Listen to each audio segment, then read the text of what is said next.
எதுக்கான அரசியலுக்கு வந்து வெற்றி அடைய போறேன்? இப்போ வெற்றி அடைஞ்சு என்ன செய்ய போறேன்?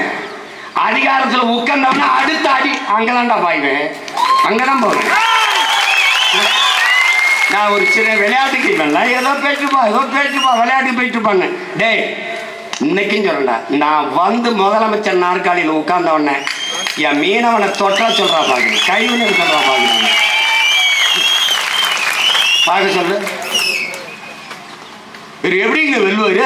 8.22 வச்சு எப்படி வருவாருன்னு 3 விழுக்காடு வச்ச அனுரா அந்த திசநாயக்கு இருக்கான்ல, அவரு 3 விழுக்காடு ஓட்டு வச்சிருந்தவர் அதிபராகும் போது 8.22 வச்சு 22 8.22 வச்சிருக்கேன். நான் முதலமைச்சராக முடியாத?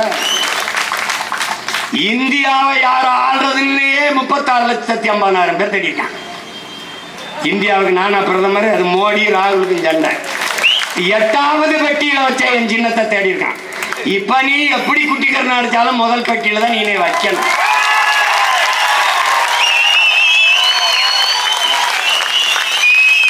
விவசாயினா சீமான், சீமான்னா விவசாயி. அதுலயும் உனக்கு குழப்பம் வரும்னு மூஞ்சியே என் மூஞ்சிதான். அது சீமான பாட்டுவான், நீ ஒன்னும் பண்ண முடியாது. வேண்டிட்டா உங்களை கொண்டுட்டேன், கதை முடியும்.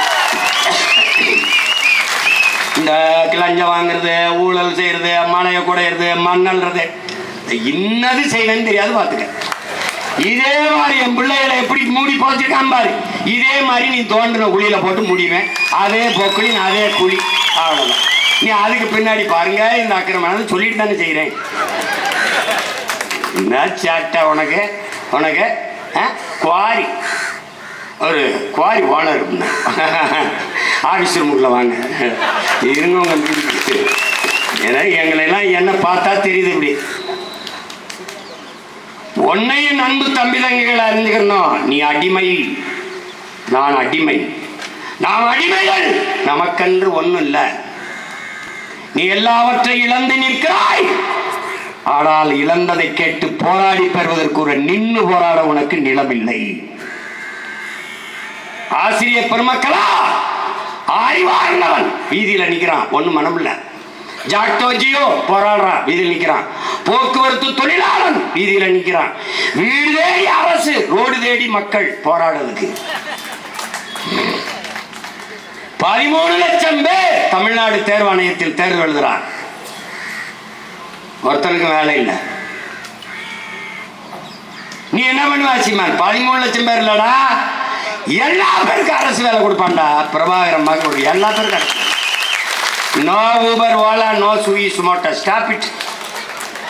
எடுத்துப்படாதே, வெட்டி பழகுறாரு. யார் அந்த முதலாளி? யாராவது சொல்றாரு? ஸ்விக்கி சுமோட்டோ ஓனர் யார்? முதலாளி யாராவது